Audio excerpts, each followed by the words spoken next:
تو نبی صلی اللہ علیہ وسلم کے ساتھ آپ کے ان دونوں صحابہ کا تذکرہ ملتا ہے۔ اسی وجہ سے ابو بکر رضی اللہ تعالی عنہ کے فوت ہو جانے کے بعد دوسرے خلیفہ جو مسلمانوں کے منتخب ہوئے وہ عمر بن خطاب رضی اللہ تعالی عنہ تھے۔ آپ نے خلیفہ بننے کے بعد دین اسلام میں تو آپ کی بڑی خدمات موجود ہیں۔ آپ کے خلیفہ بننے سے پہلے بہادری کی داستانیں تاریخ کے اندر موجود ہیں، لیکن خلیفہ بننے کے بعد آپ کے اندر ایک مزید نکھار پیدا ہو گیا۔ نبی صلی اللہ علیہ وسلم نے آپ کے بارے میں فرمایا تھا کہ جس راستے پر عمر چل نکلتا ہے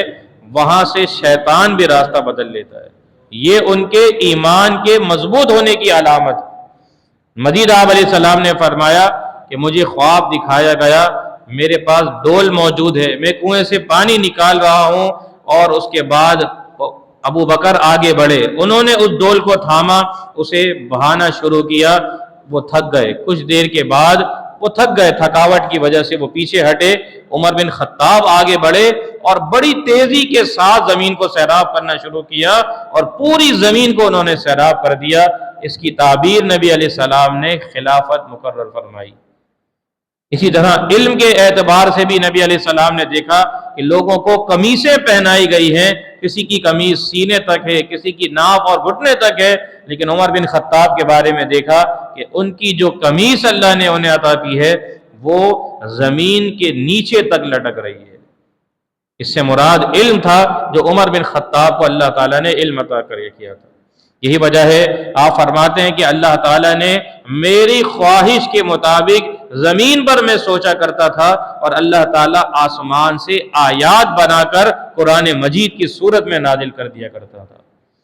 عمر بن خطاب رضی اللہ تعالی عنہ بڑے ہی جلیل القدر ہیں، بڑے ہی مسلمانوں کے خیر خواہ خلیفہ ہیں۔ تقریباً 10.5 سال تک انہوں نے حکومت کی، 10.5 سال کا عرصہ مسلمانوں کے خلیفہ رہے، مسلمانوں کے امیر رہے، اور پہلی مرتبہ امیر المومنین کا لقب بھی انہی کو ہی دیا گیا۔ یہیں سے امیر المومنین کی لقب کی ابتدا ہوتی ہے۔ عمر بن خطاب رضی اللہ تعالیٰ عنہ نے اپنے دور خلافت میں رعایا کی، عوام کی خبر گیری کا بہترین انداز اپنایا۔ راتوں کو مسلمانوں کی خبر گیری کیا کرتے، دن کے وقت خلافت کے کاموں میں مصروف رہتے، رات کو اللہ کی عبادت بھی کرتے، اور ایک پہر مسلمانوں کی خبر گیری کے لیے نکلتے، لوگوں کے حالات کی آگاہی حاصل کرتے کہ کوئی مسلمان پریشان نہ ہو، کسی کو کوئی پریشانی نہ ہو۔ اور ایسے کئی واقعات آپ کی سیرت میں موجود ہیں کہ تنہا کبھی غلام ساتھ موجود ہے، کبھی اکیلے ہیں، اور مسلمانوں کی بستیوں میں دور لگا رہے ہیں، چکر لگا رہے ہیں، اور ان کی مدد کے لیے اپنے آپ کو وقف کر رکھا ہے۔ 10.5 سال تک حکومت کی، اور 22 لاکھ مربع میل ایک بہت بڑا زمین کا حصہ ہے، تقریباً آدھی دنیا پر مسلمانوں نے حکومت کی عمر بن خطاب رضی اللہ تعالیٰ عنہ کے دور خلافت میں۔ یہی وجہ ہے کہ آپ ہی کے دور میں جو نبی صلی اللہ علیہ وسلم کو غزوہ خندق کے موقع پر کھدائی کرتے ہوئے جو اللہ نے بشارتیں دکھائی تھی، سنائی تھیں، جو آپ کو دکھایا گیا تھا کہ آپ کو سفید محلات دکھائے گئے، سرخ محل دکھائے گئے، نبی علیہ السلام نے بشارت دی تھی کہ اللہ تعالیٰ کیسر اور کسرا، یمن کے محلات اور خزانے مسلمانوں کو عطا فرما دے گا۔ تو عمر بن خطاب رضی اللہ عنہ کا دور خلافت آتا ہے، مسلمانوں نے پیش قدمی جاری رکھی، اور پھر کیسر کو بھی، کسرا کو بھی، ایران، روم کی جو بڑی بڑی طاقتیں تھیں، اللہ تعالیٰ نے مسلمانوں کو عمر بن خطاب رضی اللہ تعالیٰ عنہ کے دور خلافت میں ان دونوں علاقوں کا مالک اور فاتح بنا دیا۔ عمر بن خطاب رضی اللہ تعالیٰ عنہ کے ہی ہاتھوں بیت المقدس جو فلسطین میں مسلمانوں کا قبلہ اول تھا، اس کی چابیاں بھی اگر کسی خلیفہ کے ہاتھ میں آتی ہیں تو وہ عمر بن خطاب رضی اللہ تعالیٰ عنہ ہی ہے۔ بغیر جنگ لڑے ان عیسائیوں نے بیت المقدس کی چابیاں عمر بن خطاب رضی اللہ تعالیٰ عنہ کے ہاتھ میں دے دی۔ اتنی بڑی دنیا پر حکومت کرنے کے باوجود کوئی پروٹوکول موجود نہیں تھا، کوئی محافظ موجود نہیں تھے، بلکہ کہا کرتے تھے کہ ہمیں محافظوں کی ضرورت نہیں، اللہ ہماری حفاظت کرنے والا ہے۔ اور یہی وجہ ہے کہ آپ صحرا میں، بیابان میں، سنسان میں، ویرانے میں اکیلے اور تنہا لیٹ جایا کرتے تھے اور سو جایا کرتے تھے۔ کسی نے پوچھا کہ مسلمانوں کے خلیفہ کہاں ہیں، ان سے ملاقات کرنی ہے، معاملات ہیں، بتایا گیا کہ ڈھونڈ لو کہ جو شخص جس کے کپڑوں پر پیوند لگے ہوئے ہوں، جو کسی جگہ اینٹوں پر سر رکھ کر سو رہا ہو، آرام کر رہا ہو، جان لینا وہی مسلمانوں کے امیر ہیں۔ اتنی سادہ زندگی گزارنے والے اپنے لیے وہ وظیفہ مقرر کیا جو ایک عام مزدور کے لیے مقرر کیا گیا تھا۔ کھانے کے لیے گھر میں کوئی وافر مقدار میں چیزیں موجود نہیں ہوا کرتی تھی۔ ایک مرتبہ بیمار ہو گئے، ڈاکٹر نے، طبیب نے شہد کا علاج ان کے لیے تجویز کیا کہ شہد کا آپ استعمال کریں، اس سے آپ کو شفا ملے گی، لیکن گھر کے اندر شہد موجود نہیں ہے کہ جس کو استعمال کر کے شفا حاصل کر سکیں، بیت المال سے ادھار شہد لے کر اپنا علاج کر رہے ہیں۔ یہ عمر بن خطاب رضی اللہ تعالیٰ عنہ ہے، اور عمر بن خطاب رضی اللہ تعالیٰ عنہ نے مسلمانوں کی فلاح و بہبود کے لیے کئی ادارے تعمیر کیے، کئی مکمل محکمے تعمیر کیے۔ یہ جو پولیس کا محکمہ ہے، یہ ایک بڑا ہی شاندار پولیس کا ایک محکمہ تھا جو عمر بن خطاب رضی اللہ تعالی عنہ نے تشکیل دیا تھا۔ اس کے ذریعے چوریاں، معاشرتی برائیاں، لوگوں کے مال کو لوٹ لینا اور طرح طرح کی جو برائیاں اور خرابیاں تھیں ان کو روکنے کے لیے جو سد باب تھا وہ یہ عمر بن خطاب رضی اللہ تعالیٰ عنہ نے کیا۔ جیل تعمیر کروائے، ڈاک کا محکمہ قائم کیا، لوگوں کے پاس تیز رفتاری سے پیغامات پہنچانے کا سلسلہ، مختلف مقامات پر ڈاک کے سسٹم موجود تھے، تیز رفتار گھوڑے ہمیشہ وہاں موجود رہتے تھے کہ یہاں ڈاک آتی، یہاں خط پہنچتا اور وہاں اس خط کو آگے پہنچا دیا جاتا۔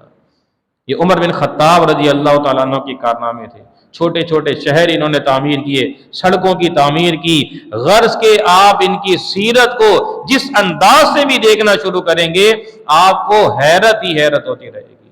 کہ ایک شخص اتنی صلاحیتوں کا مالک کیسے اتنے زیادہ کام کر لیے۔ اسی وجہ سے غیر مسلم مورخین کہتے ہیں کہ اگر عمر بن خطاب مزید کچھ عرصہ باقی رہ جاتے یا آپ کے جیسا کوئی ایک اور خلیفہ آ جاتا تو دین اسلام پھر پوری دنیا کے اوپر ہی ہمیں نظر آتا۔ اسلام کے علاوہ دوسرا کوئی مذہب موجود نہیں ہوتا، مسلمان پھر پوری دنیا پر حکومت کر لیتے۔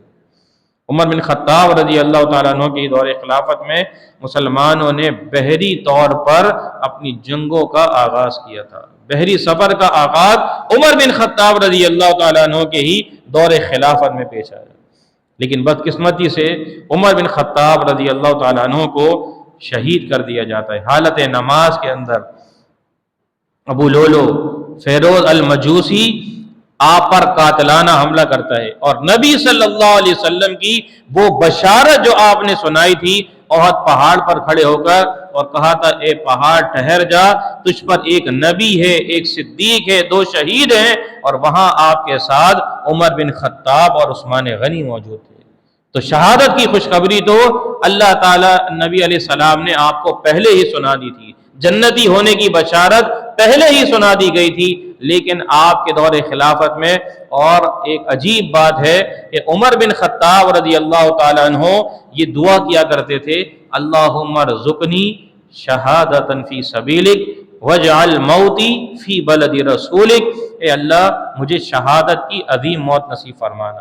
اور موت بھی تیرے نبی کے شہر میں آنی چاہیے، ہجرت کر کے جہاں ہم آئے ہیں اس سے باہر مجھے موت نہیں آنی چاہیے۔ یہ دعائیں مانگا کرتے تھے۔ لوگ بڑا تعجب کیا کرتے کہ آپ قتال کے لیے جائیں گے، جہاد کہیں ہوگا، تو یہ تو حرم کی حدود ہے، مکہ اور مدینہ، یہاں تو کوئی قتال اور جدال نہیں ہوتا، آپ یہ عجیب دعا مانگ رہے ہیں۔ لیکن اللہ کی ذات پر یقین تھا، اور اس یقین کی بنا پر دعائیں مانگتے، اللہ تعالیٰ نے پھر آپ کو موت بھی مدینہ میں دی اور شہید بھی مدینہ میں ہی کیا گیا۔ یہی وجہ ہے کہ آپ پر پھر نماز کے دوران وہ مجوسی حملہ کرتا ہے جو خنجر لے کر پہلے سے موجود تھا، زہر اس کے اندر بچھایا گیا تھا، اور وہ نماز کے دوران آپ پر حملہ کرتا ہے۔ جب مسلمانوں نے اس کو پکڑنے کی کوشش کی تو کئی مسلمانوں کو زخمی کیا، کئی کو شہید بھی کیا، اور پھر جب اس کو ڈر لگا کہ کہیں ایسا نہ ہو مجھے پکڑ کر سزا دی جائے، اس نے اپنے آپ کو خودکشی کر کے ہلاک کر لیا۔ عمر بن خطاب رضی اللہ تعالیٰ عنہ پہلا سوال یہ کرتے ہیں نماز کے دوران جب ان کو زخمی کیا جاتا ہے، نماز مکمل ہونے کے بعد پوچھتے ہیں مجھ پر حملہ کرنے والا کون تھا؟ کہیں کسی مسلمان نے تو حملہ نہ کیا، کیونکہ جو دعا وہ مانگتے تھے شہادت کی، وہ کسی غیر مسلم کے ہاتھ شہید ہونا چاہتے ہیں۔